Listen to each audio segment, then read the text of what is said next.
Alors, je pense que tout le monde attend cette partie. Et je vais y aller. Je vais charger un peu mes appareils là. Qu'est-ce qu'on nous a dit le 5 février? On nous a dit que Adema est mort dans l'avion qui l'amenait en Israël, machin, tout ça. Qu'il est mort le 5 février, et catastrophe nationale et tout ça. Et donc il y a eu tellement de versions, les gens ont dit ci, les gens ont dit ça. Bref, personne n'a jamais vu le corps. Et personne n'a jamais vu le corps. Et dans certains villages, certains n'ont jamais cru qu'il y a des mains morts. Les gens pensent qu'il y a des mains toujours vivants. Bref, on a diffusé dans l'opinion de fausses informations, de fausses pistes, tout ça, pour faire croire. Ils nous ont donné des versions pour mélanger les gens et tout. Et on va voir la vraie version aujourd'hui. Est-ce que vous pensez qu'il y a des mains morts le 5 février? Est-ce que vous pensez vraiment qu'il y a des mains morts le 5 février?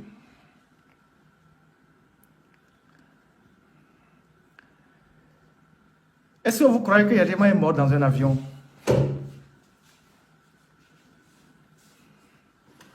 Est-ce que vous croyez qu'il y a des mains morts dans l'avion? Est-ce que vous pensez qu'il y a des mains est dans le caveau qu'on montre là, la tombe qu'on montre que c'est le caveau de la famille là? Est-ce que vous pensez que son corps est dedans?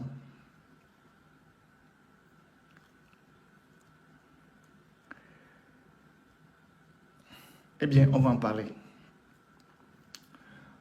On va en parler. C'est comme l'histoire de l'accident de Sarakawa. C'est entouré de mystères. Et vous savez,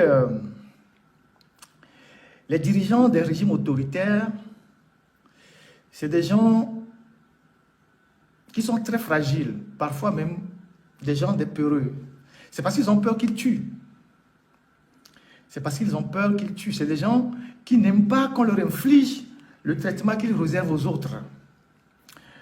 En 91 ou 92, bien, je pense que c'est 91, quand Nicolas Ceausescu a été renversé et fusillé sur la place publique en Roumanie, Mobutu, qui était son ami, n'a pas supporté que son ministre de la Communication puisse passer l'extrait du renversement et de la fusillade, et de l'exécution plutôt, de Nicolas Ceausescu à la télévision zaïroise. Il a limogé rapidement le ministre de Dominique Sakombi, le ministre de la Communication et de l'Information. Parce que Mobutu, en revoyant les images de l'exécution de Ceausescu, lui-même, il intériorise sa propre fin. Donc, il a limogé tout de suite son ministre de l'Information, Dominique Sakombi. Hitler, lorsqu'il a appris que son ami et allié, le Duce, Mussolini, Benito Mussolini, a été arrêté et exécuté par les forces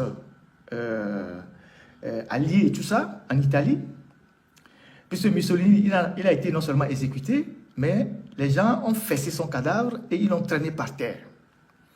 Et Hitler a dit, ça a tellement traumatisé Hitler, la fin de Mussolini, que Hitler a dit que mon corps ne servira pas d'instrument à amuser ces foules hystériques.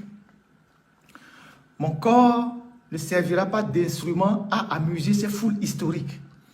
D'où il a pris la décision que si quelque chose devait arriver, il ne faut jamais que son corps tombe dans les mains de ses adversaires.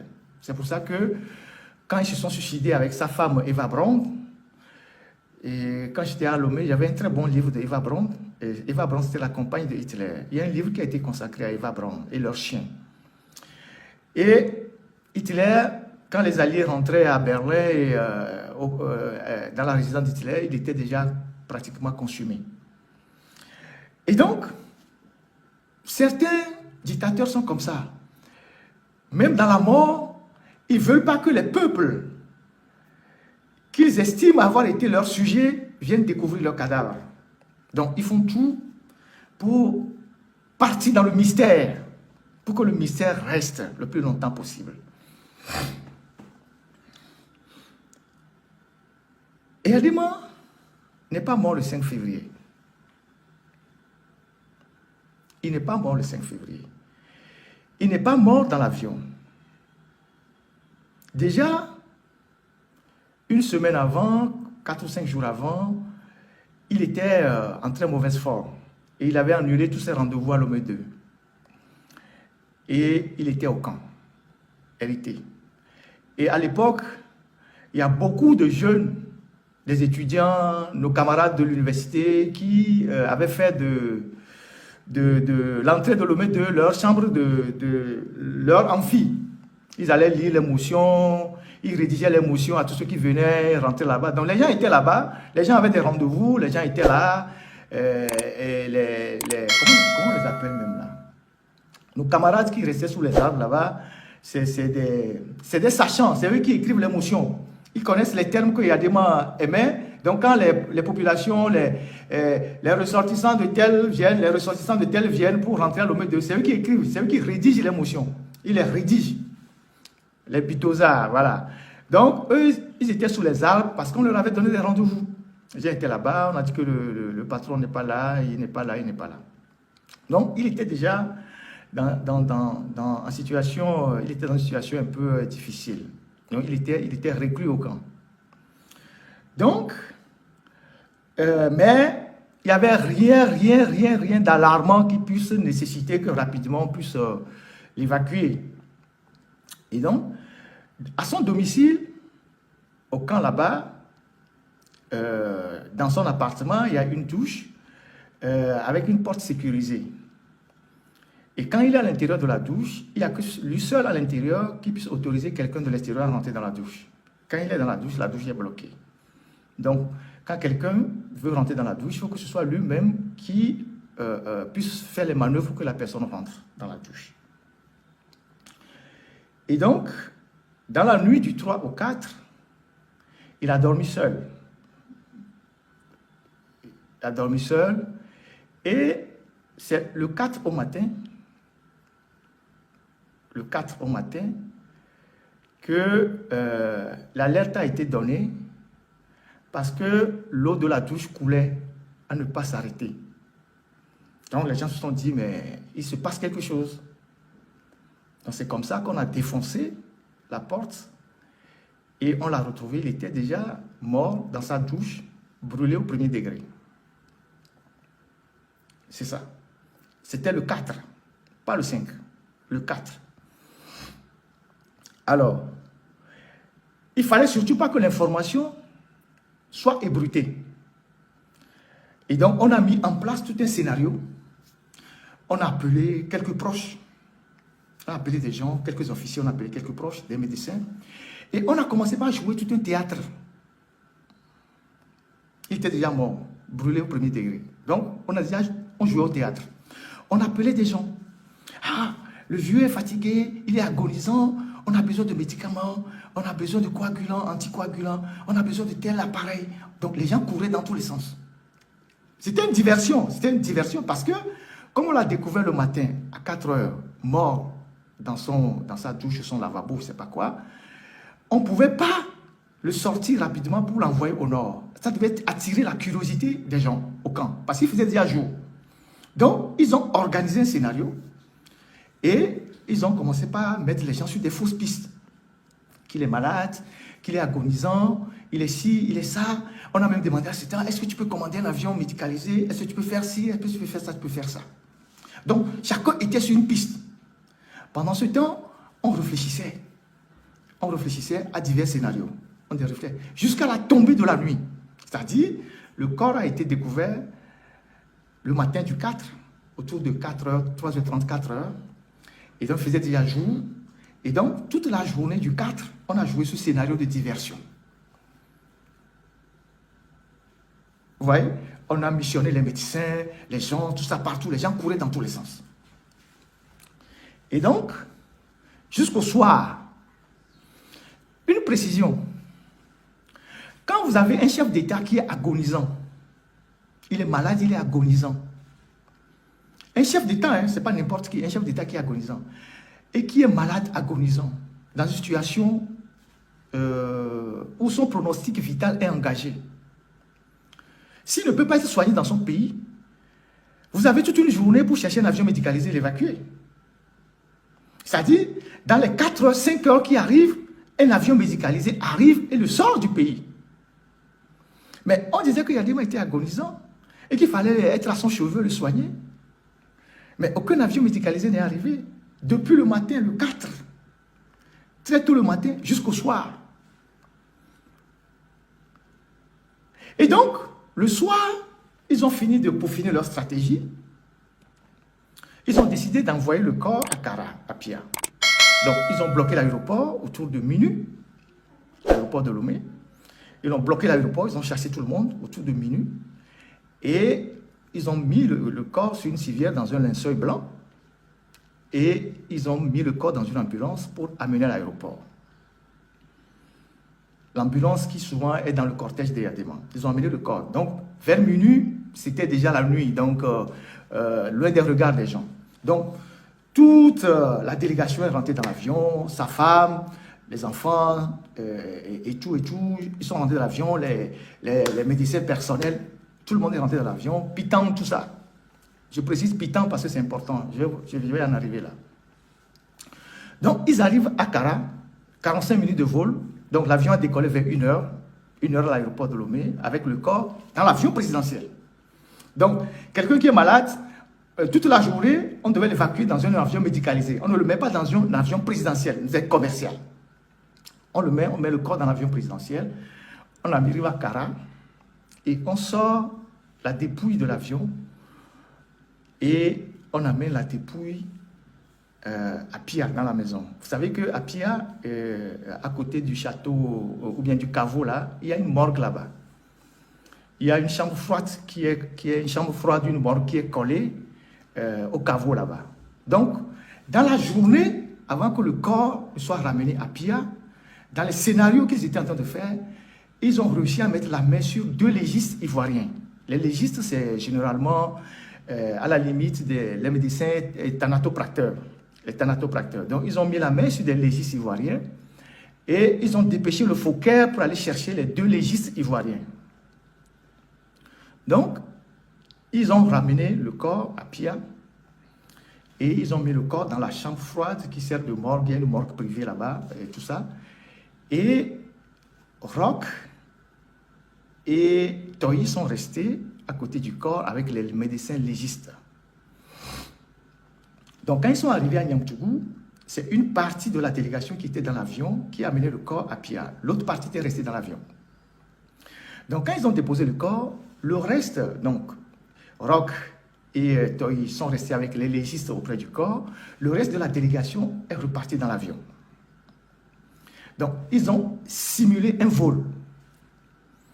Ils ont simulé un vol d'évacuation. Donc, ils ont fait redécoller l'avion. Puisque la première dame était dans l'avion, sa fille Béza, Bacha, Fort, Pitan, les médecins, quelques cuisiniers, quelques infirmiers, le personnel, avec le pilote reste tout. Ils ont redécollé l'avion. Donc tout ça c'était une simulation, le temps de réfléchir, parce qu'il y avait une panique dans la famille. Certains, même quand le papa est décédé, ils ont voulu fuir. Donc ils ont redécollé, le temps d'imaginer le scénario qu'ils vont faire. Donc, ils ont redécollé l'avion dans lequel il n'y avait pas Yadima, mais ils ont fait croire qu'il y avait Yadima dans l'avion qu'on évacuait, parce que la première dame ici y était, en direction d'Israël. Donc, l'avion repart autour de 3h, 2h30, 3h de Niamtougou, en direction d'Israël. Donc, ils sont partis en direction d'Israël, et dans l'avion, ils échafaudaient leur plan. Donc, ils arrivent en Tunisie. Donc, la tour de contrôle a été annoncé que c'est l'avion présidentiel. Donc, l'avion a atterri en Tunisie. L'avion a atterri en Tunisie. Et c'est comme ça que la première dame, le président tunisien Ben Ali n'était pas disponible, la première dame est arrivée pour dire, ah, ils vont saluer la délégation comme ça, parce que c'est le président qui est en train de passer. Et ils ont prétesté que le président était malade, un peu indisposé, il dormait. Donc, la première dame tunisienne, les gens sont descendus pour la saluer, les Pachas, tout ça, fort, tout ça sont salués pour la saluer. Donc, ils ont fait le ravitaillement de carburant. Et quand ils ont fini de faire le ravitaillement du carburant, ils se sont débarrassés à Tunis d'une partie du personnel qui était dans l'avion. Parce que ces gens-là qui étaient dans l'avion ne devaient pas être au courant du plan qu'ils vont échafauder avant de revenir pour la prise de pouvoir. Donc, ils ont débarrassé une partie du personnel, ils ont déchargé une partie du personnel à Tunis. Donc, médecins, cuisiniers, les petits, tout ça, à Tunis. Eux, ils ont été ramenés à Lomé par un avion ordinaire. Et donc, l'avion redécolle.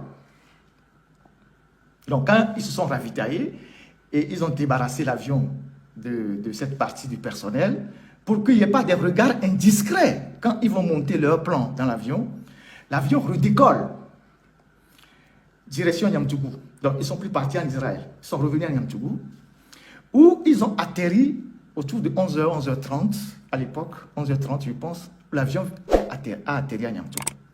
Et quand l'avion a atterri à Niamtougou, ils ont fait venir une ambulance au pied de l'avion. Et ils ont simulé, parce que le vol vers Israël était une simulation. Donc quand l'avion est revenu à Niamtougou, alors que le vrai corps de Yadema était déjà à la maison, ils sont revenus atterrir. Quand ils ont atterri, ils ont simulé la sortie d'un corps de l'avion vers une ambulance. Ils ont pris un truc, ils ont mis un linceul blanc, ils l'ont sorti de l'avion pour le mettre dans l'ambulance. C'est à partir de cette image-là que les rumeurs ont commencé à courir. Parce que les gens à l'aéroport ont vu et les rumeurs ont commencé à circuler. Alors que le corps était déjà au domicile au petit matin, à 1h30, 1h45 ou 2h moins. Le corps était déjà là-bas. Donc, quand ils ont mis le corps à Pia, une partie de la délégation est repartie dans l'avion. Ils ont simulé le voyage. Ils sont arrivés en Tunisie. Ils ont atterri pour se ravitailler. Ils ont débarrassé l'avion d'une partie du personnel. Ils sont revenus à Niamtougou. Ils ont simulé, comme si c'est maintenant qu'on ramenait le corps de Yadema, qu'il était mort dans l'avion. Donc, ils ont sorti quelque chose de l'avion, comme un corps à qui ils l'ont couvert de linceul et ils l'ont mis dans une ambulance. Et donc, dans l'avion, il y avait Pitan, donc le mauvais génie, et ils ont échafaudé les plans. Comment ils vont faire la succession? Donc, il y a eu des discussions, on a dit Pacha, on a dit Fort, ceci, machin, tout ça. Et Pitan, pour mélanger les officiers, a griffonné quelque chose qu'ils ont présenté pour la succession comme les dernières volontés de Yadema, à savoir que Yadema voulait que le pouvoir aille à son fils Foy-Nassimbe. C'est Pitan qui a griffonné ça. C'est lui le cerveau. Donc, ils sont revenus donc, à Niamtougou et ils sont retournés au domicile. Donc, quand ils sont retournés au domicile à Pia, maintenant l'information est sortie. Il faut qu'ils reviennent rapidement à Lomé pour gérer les problèmes de succession. Donc, Pacha est rentré rapidement pour gérer les officiers. Entre-temps, quand le décès de Yadema a été constaté, ils ont donné les instructions à tous les officiers TAM. Vous connaissez ce qu'on appelle les officiers TAM. C'est ceux qui ont la charge des armureries et des soutes. Généralement, la plupart sont des fidèles des fidèles. Ils sont généralement de PIA et ils ne reçoivent leurs ordres que de la présidence, même pas de leur chef-corps. Donc, ils ont donné des ordres à ces officiers de PIA et les officiers TAM de verrouiller les soutes et les armureries. C'est la première mesure qu'ils ont prise.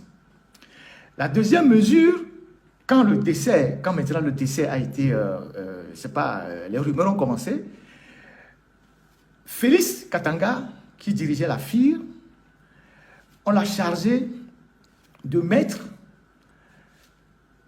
en dissuasion quelques véhicules militaires, notamment des jeeps avec des 12-7 et des chars dans les quartiers, devant les domiciles de quelques généraux et officiers supérieurs, au cas où ces gens-là voulaient se comporter autre, au cas où ces gens-là voulaient passer outre les consignes, quoi. Donc, pour les dissuader. Et donc, quand ils ont déposé le corps, ils sont revenus maintenant à Lomé pour la gestion de la suite de la succession. Donc, Patia s'est occupé de gérer les militaires avec Félix et tout ça. Faure qui était occupé à d'autres choses. Et ils sont venus annoncer publiquement que Eyadema est mort. Et donc, selon Pitan, les dernières volontés du patron quand ils étaient dans l'avion, c'est qu'il faut qu'on confie le pouvoir à son fils. C'est ça. Et donc, ils ont débloqué, ils ont utilisé la carotte et le bâton, c'est-à-dire ils ont mis les arts, ils ont mis des militaires en face des maisons de quelques officiers pour les dissuader. Et puis après, ils ont sorti de l'argent des caisses de la douane à l'époque. Les caisses de la douane, ils ont sorti de l'argent, ils ont donné à tous les officiers qui sont venus prêter allégeance 50 millions. C'est avec 50 millions qu'ils ont donné aux officiers. 50 millions qu'ils ont donné à tous les officiers qui sont venus prêter allégeance. 50 millions pour que les gens viennent prêter allégeance. Et l'argent a été sorti des caisses de la douane. Et quand vous vous rappelez qui était DG de la douane à l'époque, vous allez vous rappeler, vous allez faire le lien de tout ce que je suis en train de dire. 50 millions. Et donc, les officiers viennent, ils prêtent serment aux enfants. Et puis, après, il faut gérer les funérailles officielles.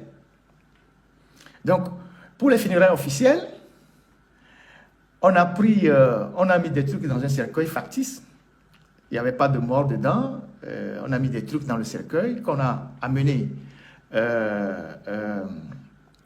au Palais des Congrès. Et les gens ont pleuré jusqu'à tomber, se sont roulés au sol il n'y avait aucun cadavre dans ce cercueil et tout ça. Donc, c'est comme ça que ça s'est passé.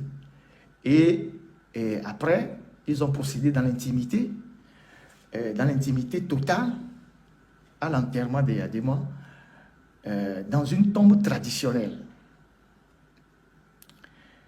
Eyadema n'est pas dans le caveau que vous voyez là. Il a été enterré dans une tombe traditionnelle parce que dans leur compréhension, ou c'est pas dans leur chose, c'est un patriarche, c'est un ancêtre. Et dans la tradition, je pense, les ancêtres ne s'enterrent pas comme ça. Donc, ils ont enterré Eyadema dans la montagne. Dans la montagne, en intimité. Et rappelez-vous, je vous ai parlé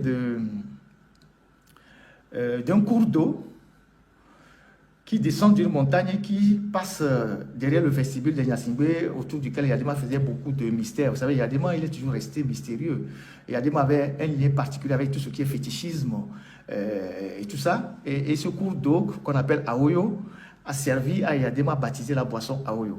Donc, ce cours d'eau, là où ce cours d'eau prend sa source, dans la montagne, c'est là-bas qu'ils ont enterré Eyadema, dans la façon traditionnelle, les Kabyles enterrent. Et le lieu où on a enterré Eyadema s'appelle Titidé, dans la montagne. Comme par hasard, il y a une de ses filles qui porte ce nom-là. C'est là-bas qu'ils l'ont enterré. Et maintenant, le caveau qui est là, où les gens viennent se prosterner, c'est sa tenue de militaire général, plus sa canne qu'ils ont mis dans ce truc-là. Donc, voilà comment les choses se sont passées. Maintenant, et donc, Eyadema n'est pas c'est sur la montagne qu'ils l'ont enterré de façon traditionnelle. Eyadema n'est jamais resté dans un cercueil. Depuis sa mort jusqu'à son enterrement, ils ne l'ont jamais mis dans un cercueil. Il a été enterré de façon traditionnelle, sur la montagne. Parce que c'est là où je vous indique là, sur la montagne là, c'est là où les gens de Pia font leur plus grande cérémonie. Pour évoquer leurs ancêtres, pour évoquer leurs fétiches et tout. Et comme Eyadema avait un lien particulier avec cette histoire de fétiche, je ne sais pas si ce sont ses dernières volontés, mais c'est là-bas qu'ils l'ont enterré de façon traditionnelle. Et vous posez la question aux Kabyles, comment ils enterrent les patriarches de façon traditionnelle, ils vous diront. Donc, ce que vous voyez comme montre où les gens viennent se prosterner, les gens déposent les fleurs, tout ça, c'est des histoires. Il n'y a que sa tenue de général et sa canne et son chapeau qui se trouvent dans ça. Voyez-vous. Et donc, quand le corps de Yadema a été préparé pour l'enterrement, vous savez, comme c'est le corps qui a brûlé et tout, il y a eu beaucoup de sang, tacheté, les trucs. Quand les thanatopracteurs ont fini de faire leur travail, de revoir le corps et tout ça, le reste, tout ce qu'on a ramassé après qu'on ait traité le corps, ils ont pris ça. Ils ont pris ça et ils sont allés avec des marabouts ou des féticheurs, appelez-les comme vous voulez, faire des cérémonies aux 4 coins du Togo pour que le pays soit toujours sous leur domination. C'est une pratique diabolique. Vous savez que Yadema a une ferme à Elavagnon. Cette ferme n'est pas à un positionnement gratuit. Et cette ferme est dirigée par les militaires. Vous savez que Yadema a un vaste domaine à Agou, qu'on appelle Yadema Kopé. Quand vous arrivez à Agou en allant vers le Ghana. Vous savez ça? Vous savez ça? Les gens qui sont du côté d'Agou, là, vous savez qu'en prenant la route d'Agou, en allant vers le Ghana, il y a une grande ferme là-bas. Un terrain là-bas qui appartient à Yadema, je ne sais même plus comment on appelle le terrain, mais on appelle ça Yadema Kopé ou quelque chose comme ça. Donc, ces endroits ne sont pas seulement des endroits comme ça. Donc, ils ont pris le reste là, ils sont allés, que ce soit au nord, au sud, à l'est ou à l'est, ils ont fait des cérémonies pour que le pays ne sorte jamais de leur domination. Voilà comment ça s'est passé. Donc ceux qui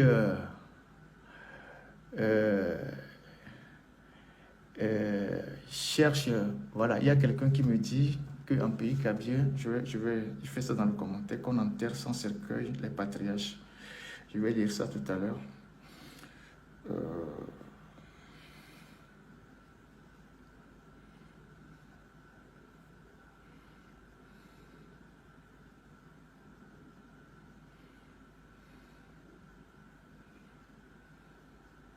Donc, ce qui se passe au Togo est très profond. C'est très, très, très profond. C'est pour ça que quand on parle, les gens racontent des choses et moi, je les regarde. Voilà. Bonne émission. Effectivement, quelqu'un me dit, c'est d'ailleurs quelqu'un de la région de Kara, effectivement, il a été enterré dans la montagne.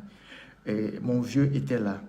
Et chaque 3-4 février, ils font des cérémonies là-bas. Il est enterré sans cercueil. Voilà. Parce que ces enfants vont là-bas. Et il y a des vieux qui vont faire des cérémonies là-bas. Les gens qui sont dans un cercle fermé, là-bas, ils savent. Ils savent le lieu que j'ai indiqué. Ils savent. C'est-à-dire, vous savez, 20 ans sont passés. Il y a 20 ans sont passés. Il y a des langues qui se délient. Il y a des gens qui parlent. Il y a des gens qui ont assisté à des choses. C'est 20 ans quand même. Il y a des gens. Parce que Pitan, qui était le cerveau, qui a manigancé toutes les histoires, il est décédé. On a vu comment, lui, avec Force, ça ne marchait pas très bien, jusqu'à ce que Force l'a garé, il est décédé. Batia, il est en prison. Il est en prison. Donc, il y a beaucoup de choses. Il y a des gens, il y a des gens qui étaient dans l'avion, il y a des pilotes, il y a des gens qui font des confidences. Si tu es un journaliste bien formé, tu peux mettre la main sur 1-2 personnes qui étaient peut-être un jour dans cette histoire-là, il y a 20 ans quand même. Il y a 20 ans. Il y a 20 ans. Donc, il y a Katanga qui est en prison, voilà, il y a des gens qui parlent. Et Yadema n'est jamais mort le 5 février. Donc, c'est quand ils sont revenus de leur vol de simulation de la Tunisie et tout ça, et qui sont revenus à Pia, qui sont descendus à Lomé pour annoncer officiellement l'événement dans la soirée du 5. Il est mort le 4. Il est mort le 4. Il est décédé le 4. Et il n'a jamais été enterré dans son château. Il est enterré dans la montagne, au lieu dit Titidé, qui est le lieu de toutes les cérémonies pour invoquer les esprits de Pia là-bas. C'est ça. Donc, tout ce qu'on raconte là, tout le cinéma que vous voyez là, c'est comme l'accident de Sarakawa, quoi. C'est-à-dire que c'est un scénario qui a été écrit, et même les gens, certains qui étaient de cette expédition, vous allez leur demander, ils ne vont jamais vous dire la vérité, parce qu'ils ne veulent pas trahir le serment. Il y a des gens qui étaient de cette délégation, dans l'avion, vous allez les interroger, ils ne vous diront pas la vérité. Et il y a le professeur Pissang qui est aussi décédé, il était dans l'avion, le médecin Tomta, tous ces gens étaient dans l'avion. Tous ces gens étaient dans l'avion. Donc, voilà le mystère qui... Non, Kofi Sama n'était pas là-dedans. Voilà le mystère qui a entouré toute cette histoire-là, qu'on a cherché à dissimuler pendant des années. Et voilà. Voilà. Donc, voilà. Donc, c'est ce que j'ai voulu partager avec vous aujourd'hui. Et pour que nous comprenions un certain nombre de faits qui se passent dans notre pays. Parce que les Togolais, ils sont trop dans la passion. Ils sont trop dans la passion. Les Togolais sont trop dans la passion. Ils sont trop dans la passion. Il n'y a jamais eu une note de Adema qui a dit qu'à sa mort, ce soit Faure Gnassingbé qui le succède. C'est Pitan qui a inventé ça. Et c'est pour ça que Pitan se prenait aussi pour un co-héritier du pouvoir. Mais Faure et Pacha ne l'entendaient pas de cette manière. Le premier quoi que Pitan a eu, c'était avec Pacha. Pacha qui l'a, à un moment donné, chassé lors d'une cérémonie à Pia. Et puis après, avec Faure Gnassingbé, ça s'est énormément refroidi. À la fin, Faure l'a envoyé à la HAC. Voilà. Donc, c'est des gens qui étaient au cœur de ces événements-là, qui ont fignolé des trucs. Voilà comment ça s'est passé. Donc, les officiers que vous avez vus, la plupart qui ont fait allégeance en 2005, c'est 50 millions qu'on leur a donné. 50 millions qu'on leur a donné. Et l'argent venait des caisses de la douane.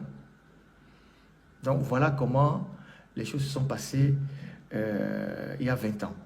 Donc, voilà. Donc, voilà ce que j'ai voulu partager. Pitan était ministre de la Communication, mais très proche de Yadema. Voilà ce que je voulais partager avec vous.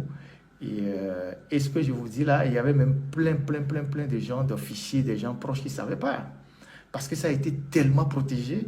Ce qu'ils ont fait, ils l'ont tellement cloisonné que la seule chose que les gens savaient, c'est qu'il y a des mois, puisqu'ils sont revenus de la Tunisie, ils ont sorti quelque chose de l'avion.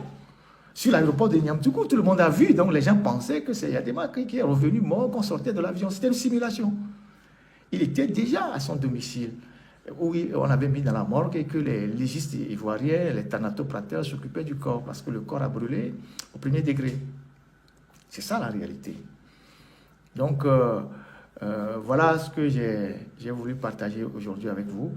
Et que chacun essaye, à chaque fois qu'on lui présente une version des faits, de tourner ça et de voir l'autre version, de savoir que ce n'est pas forcément la bonne version et de savoir où on met les pieds. Et quand je vous dis que ce pays est profondément ancré dans les systèmes diaboliques, je ne le dis pas au hasard, je ne le dis pas parce qu'il faut le dire. Je le dis parce que je sais. Je sais. Donc, faites très attention. Donc, les gens qui sont allés là-bas mettre les 3 pièces, danser comme si c'était au funérailles de leur belle-sœur, ou je ne sais pas leur quoi là. Voilà comment ça s'est passé. Donc, c'était un secret qui a été bien gardé dans la famille Gnassingbé pendant longtemps. Aujourd'hui, on voit bien que les langues vont continuer par se libérer, hein, se délier. Et on en saura davantage. On en saura davantage. Donc, voilà ce que j'ai voulu partager avec vous.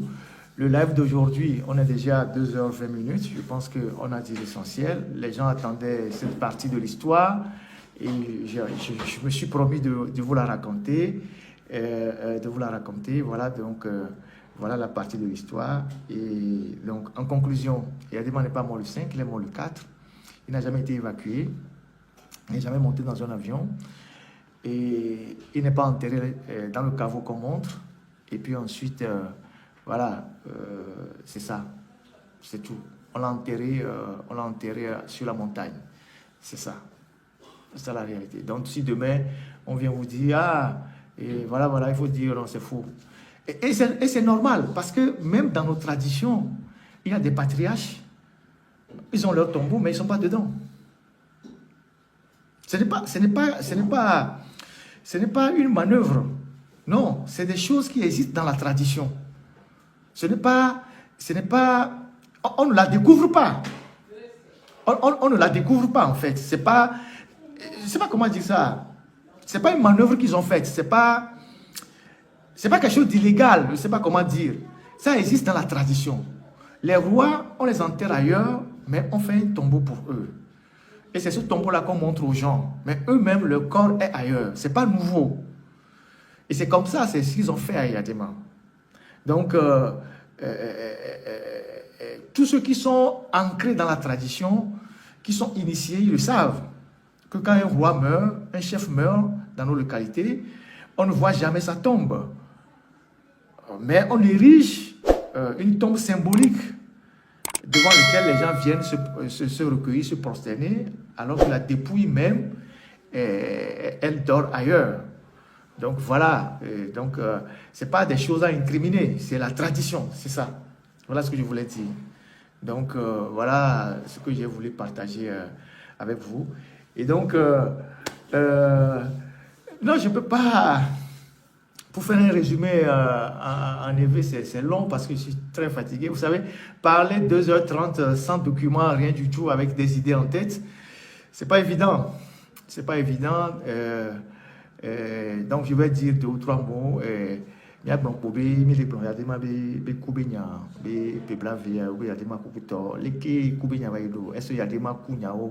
et nous, en 5 février, alors, avant, est-ce que l'avion, mais est-ce que il faut au dido, donc, les années, il y a des gens le 4 le 5 février, le 4 février, et l'avion, mais encore à sauver les coups et les cas, sans mais encore avec Daropia, et on les traité encore à yo, on t'en soit avion. On so chaka mon vidéo évacué à Mikuku à sol et dans sol Israël veut couler monti et qui va retrouver Bova donc on dit à des mal fou on dit ouais tout à dire les caras les fou les pieds les fou voilà et on qui m'a blanc donc voilà il y a rien de chou dans tout ça quoi. Voilà ce que j'ai voulu partager avec vous et sachez que il y a des pans de l'histoire du Togo qui échappent beaucoup à l'opinion, au commun des Togolais. Et il faut parfois que certains ouvrent le couvercle, qu'on ouvre le couvercle pour informer les gens. Voilà ce que j'ai voulu partager avec vous. Donc, on va s'arrêter là. Quelqu'un me disait de parler de Yass. J'ai déjà dit ça, j'ai déjà parlé de ça. J'ai déjà parlé de ça, et si vous voulez vraiment parler de Yass, demandez à Foy Nassingui ici dans l'Osson. Donc, c'est eux qui sont les principaux patrons de Yass. Les Malgaches sont juste devant. Et attaquez-vous aux vraies cibles plutôt que de vous attaquer aux cibles secondaires. Mais ce qui me fait très mal pour notre pays, et ça je tiens à vous le dire avant de fermer ce live, ce qui me fait très mal pour notre pays, c'est le fait que nous avons de l'argent à entretenir les autres, mais jamais à entretenir les Togolais.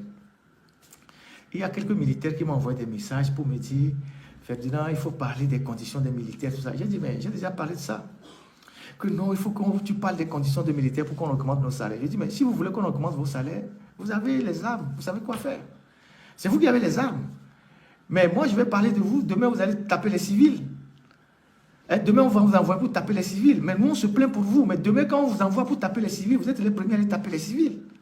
Moi, j'ai parlé de la grille salariale des militaires ici.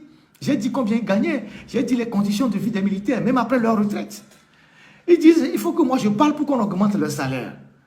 Mais si le Togo ne dépensait pas toutes ses ressources, si la famille Gnassingbé ne dépensait pas toutes ses ressources à entretenir les étrangers, à acheter des gens, des alliés dans la région, on aurait suffisamment d'argent pour faire les routes, pour payer les étudiants, pour augmenter les salaires, pour augmenter les bourses, pour construire les amphis, pour équiper les hôpitaux.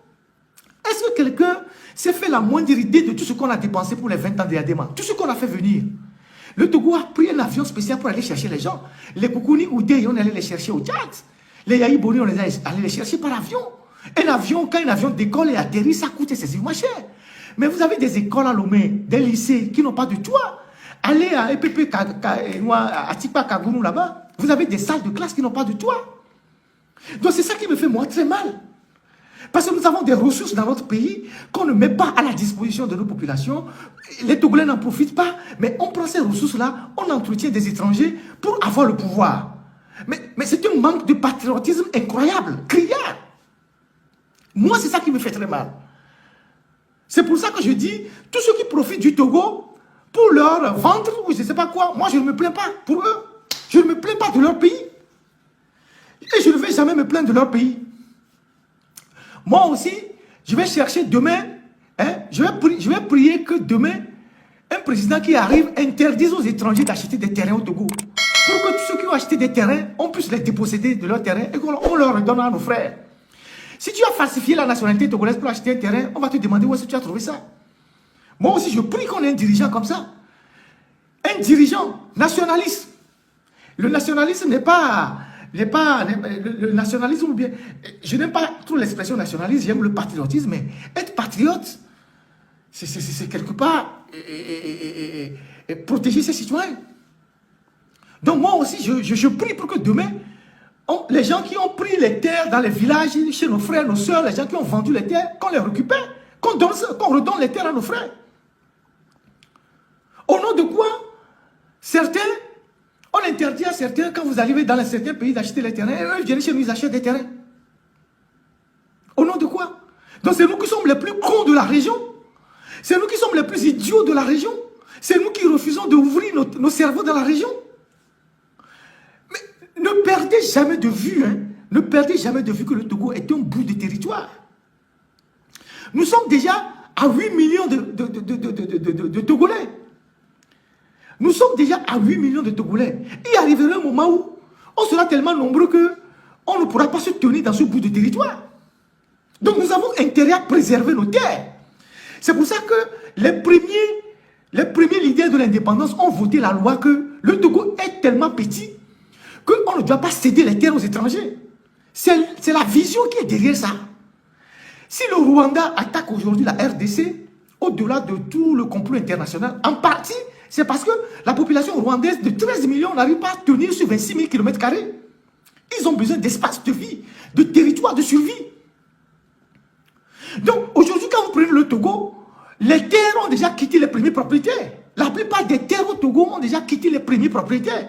Ils sont dans la main de des deuxièmes propriétaires, des troisièmes propriétaires, des quatrièmes propriétaires. Et parmi les propriétaires terriens que vous avez aujourd'hui au Togo, vous trouvez des Chinois, vous trouvez des Libanais, vous trouvez nos frères des pays de la sous-région pleins qui ont des terres chez nous, qui ont même des terres dans les villages, qui ont amené leurs frères pour créer des fermes. Mais quand on dit ces choses-là, ce n'est pas parce qu'on n'aime pas un pouvoir, mais c'est notre existence même qui est en jeu. C'est l'existence même du Togo qui est en jeu. Donc si les autres disent aucun étranger ne va venir acheter des terres chez eux, eux aussi ne doivent pas acheter des terres chez nous. C'est clair et net. C'est clair et net. Donc tous ceux qui sont à Sigame là-bas et qui ont acheté des immeubles et tout ça, on doit reprendre tout ça. Parce que chez eux, nous on ne peut pas aller le faire.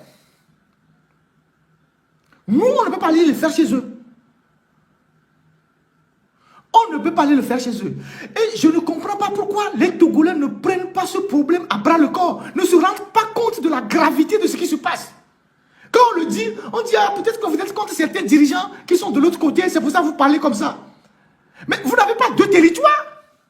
Vous n'avez pas deux pays.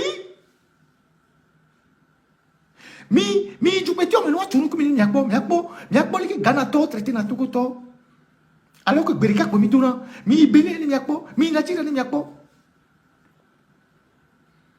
mi Côte d'Ivoire ni Miakpo. Ni loin pas les familles à l'homéoa. Abi ça me les protéger, me jouer. Ne wa obe. Ami tu ne m'as pas planifié ba le wa bo. Nous quand tu la planifié ba la plaho ni Miakpo. Ce n'est pas possible. Débat en Amidoula ouais. On s'en fout de ce qu'ils disent. On s'en fout de ce qu'ils font. Chacun protège son pays. Moi, je n'ai pas de pays.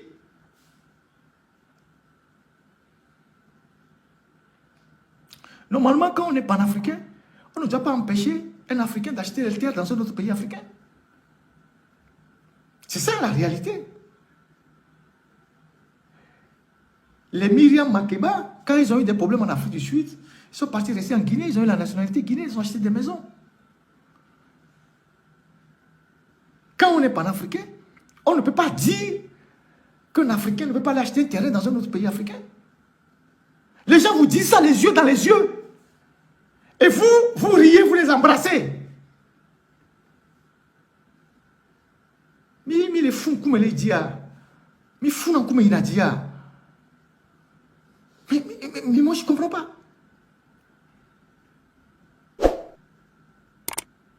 Franchement, moi je ne comprends pas. Je ne vois pas, je ne comprends pas pourquoi nous ne comprenons pas la gravité de ce qui est en train de se passer. Déjà que nous devons sensibiliser tous nos frères qui sont dans les villages pour qu'ils cessent de vendre les terres. Ça doit être un programme que les gens doivent faire dans les villages pour qu'ils cessent de vendre les terres aux étrangers. Un étranger qui vient chez vous, vous le louez le terrain. Vous ne vendez pas le terrain. Ça, on peut le faire. Mais l'État doit agir pour protéger les citoyens. Alors je vous parle. Ça veut dire que si moi j'ai un terrain dans un pays où j'ai une maison, dans un pays où on interdit aux étrangers de vendre, je dois vendre maintenant la maison et le céder à quelqu'un de ce pays. Je ne peux plus avoir un bien dans ce pays, je dois le vendre. Mais eux, ils sont chez nous, dans notre salon, tranquilles. Ils achètent tout chez nous, ils dépossèdent nos mamans dans les marchés, ils prennent tout. Ils vont maintenant dans les villages, ils dépossèdent les villageois des terres et ils viennent installer leurs frères, qui sont des peuls, qui élèvent des bœufs et qui vont manger la nourriture de nos frères. Et on se tait, on les regarde. Mikouséa. C'est quoi? Qu'est-ce qui nous arrive? Et donc moi, ces deux choses-là me font très mal. Parce que, vous savez, il va encore vous prendre 5 minutes. Le plus grave, le plus grave au Togo, ce n'est pas le règne de Gnassingbé, c'est après le Gnassingbé. C'est après le règne de Gnassingbé. Si nous passons 60 ans sous les Gnassingbé, dans l'obscurité, et que l'après Gnassingbé, parce que quoi qu'on dise, Fort va finir par partir, il partira d'une manière ou d'une autre, il n'est pas éternel. Si la fin du régime Gnassingbé n'est pas bien gérée, parce que la fin d'une dictature fait ressortir tous les problèmes qui étaient latents. La fin d'une dictature fait remonter à la surface toutes les injustices qui ont été étouffées depuis des années. C'est comme ça que les pays tombent dans l'instabilité. Parce que une dictature, comme c'est un pouvoir par la force, ils étouffent tous les problèmes. Aujourd'hui au Togo, vous avez tous les problèmes. Vous avez des problèmes de chefferie dans toutes les localités. Vous avez des problèmes de terrain. Vous avez des problèmes de voisinage. Vous avez tous les problèmes. Le jour où ce régime qui protège tous ces gens va tomber, tous les problèmes vont remonter à la surface. Si on n'a pas des dirigeants visionnaires pour tenir ce pays, si le pays bascule, on aura tout perdu. On aura perdu 60 ans avec les Gnassingbé, peut-être un peu plus. On va perdre encore après les Gnassingbé. Ça va être extrêmement grave. Et je ne suis pas certain que ceux qui aspirent à gouverner le Togo demain, les hommes politiques, sont conscients de cette réalité. Où les gens cherchent juste le pouvoir pour le pouvoir. L'après Gnassingbé va être vraiment un défi énorme. Ça va être terrible à gérer. Tous les problèmes vont revenir à la surface. Tous les problèmes qui sont enfouis vont revenir à la surface. Celui qui va gérer ça, je le plains. Je plains celui qui va gérer l'après Nyasingbe. Ça va être terrible. Ça va être terrible. Il y aura des problèmes de terrain, des problèmes de chefferie, des problèmes de village, des problèmes de... Il y aura tous les problèmes après Nyasingbe. Ça va être une situation où il faut forcément un homme d'une certaine carrure pour tenir le pays. Un homme qui met le pays au-dessus. Quand on parle de la nation, c'est ça. Un homme qui met le pays au-dessus de tous les petits comportements partisans. Parce qu'aujourd'hui, on a le sentiment que depuis qu'on est là, les gens luttent. Certains luttent pour leur communauté, certains luttent parce que la plupart des hommes politiques qui ont échoué au Togo, ils ont échoué parce qu'ils ont basé leur politique ou leur projet sur leur communauté. Il n'y a pas de vengeance d'une communauté sur une autre. Il n'y aura pas de la relève d'une communauté sur une autre. Il faut construire une nation. Et une nation, c'est un territoire encreuvé sur un territoire où toutes les communautés se retrouvent. C'est le Togo qui doit passer d'abord. Mais si la plaine de Nyasingbe va être une histoire de telle communauté veut prendre la revanche sur l'autre communauté, on ne va jamais s'en sortir. Il faut mettre l'État au-dessus de tout ça. Il faut mettre la nation au-dessus de ça. Parce qu'on n'a pas réussi à construire une nation. À la consolider. On a eu les indépendances et tout, et puis après on a vite basculé. On n'a pas véritablement construit une nation. Au Togo, les gens raisonnent au Togo en communauté, en village, en clan. C'est comme ça que les gens raisonnent au Togo. C'est comme ça que les gens raisonnent au Togo. Les gens ne raisonnent pas au Togo comme un pays, une nation. Les gens raisonnent en communauté. Et certains hommes politiques au Togo ont échoué parce qu'ils ont basé leur parti sur leur communauté. Ils sont nombreux. Donc, le défi qui attend au Togo demain, c'est comment construire une nation. Comment construire une nation? Une nation, c'est l'ensemble de toutes les communautés qui sont sur un territoire. Que les gens fassent passer la nation avant leur communauté. Donc, quand les Nyasingbe ne seront plus au pouvoir, tous ces petits problèmes-là vont surgir. Regardez comment on choisit les chefs dans les villages. C'est des chefs qui sont imposés par le régime. Et quand le régime va tomber, les gens vont régler les comptes à ces chefs qui ont usurpé les chefferies. Et si vous n'avez pas, et qui parle de chefferie, parle d'attachement à la terre, parle du foncier. Et si on n'a pas des gens qui ont une certaine conception de l'État et de la nation pour prendre les rênes du pouvoir, le pays va basculer dans l'anarchie. Et les gens viendront vous dire, ah, on vous a dit que c'est les Nyasingbe qui tenaient le pays dans la paix. Vous voyez, non? Les Nyasingbe sont partis, le pays est dans le désordre. C'est ce que les gens vont vous dire. Les gens viendront vous dire, vous avez vu le changement, non? Voilà le changement. Voilà tout le pays qui est dans le désordre. Donc moi, je plains personnellement celui qui va prendre le Togo demain. Parce que la charge qu'il aura, elle sera tellement lourde. Et les gens seront impatients. Quand je parle de tous ces problèmes-là, il y a le social. Le jour où les Nyasingbe ne seront plus là, les grèves seront partout. Parce qu'il n'y a plus une force qui menace les gens. Les gens vont sortir. Il y aura des grèves dans tous les secteurs. Les étudiants seront dans la rue. Les fonctionnaires. Les gens vont demander les augmentations de salaire. Pour le moment, ils ne peuvent pas passer la dictature, les écrase. Mais demain, quand il y aura une fenêtre de liberté, tous ces gens-là vont demander leurs droits. Alors, si vous êtes un chef d'État qui n'a pas la carrure, qui ne comprend pas les enjeux pour tenir le pays, avant que le pays ne bascule vraiment dans la démocratie, tout va partir dans l'air. Et donc, c'est ce défi qui nous attend. Et plus vite les Nyasingbe seront partis, mieux on va s'organiser pour relever le pays. Donc, ce n'est pas la chute des Nyasingbe qui doit nous inquiéter. C'est l'après les Nyasingbe qui doit nous inquiéter. Parce que trop ou tard, on va finir par partir. Il partira, il n'est pas éternel. Il tombera, il n'est pas éternel. Mais l'après Nyasingbe, comment ça sera géré? C'est ça la préoccupation que les gens doivent avoir. Alors que, quand vous prenez la classe politique, il y a beaucoup de gens qui veulent le pouvoir, pour jouir aussi comme les autres. Hein? Ou bien pour faire pire que les autres. C'est ça la triste réalité. C'est ça la triste réalité. Si Kofigo, en partie, a échoué, ce n'est pas aussi forcément parce que ses amis de l'opposition lui ont mis les bâtons dans la roue. Ils l'ont fait, c'est clair. Mais lui-même, il avait une conception communautariste du pouvoir. Moi, je fais partie des jeunes qui sont... On était partis voir Kodjo, quand Kodjo était encore à l'épiscopat, paix en son nom, Monseigneur, il nous a fait des confidences. que je ne vais pas dire tout à l'heure ici. Moi, j'ai fait des études d'histoire. Hein. Quand je te visite là, je prends note. J'ai un carnet. Je prends note. Date, heure, tout. Ce que tu as dit. Ce que tu as dit. Donc, c'est ça notre problème. Pendant 60 ans, on n'a jamais vécu dans une nation proprement dite. Les gens raisonnent en communauté. Et donc, comme les gens raisonnent en communauté, les autres disent, si c'est telle communauté qui va prendre le pouvoir, il vaut mieux que les Kabyles restent. Si c'est ceux-ci qui vont prendre le pouvoir, il vaut mieux que les Kabyles restent. C'est comme ça que les gens raisonnent. C'est comme ça que les gens raisonnent. Parce que les gens ont des petits conflits historiques à régler entre eux. Des mésententes. C'est ça la réalité.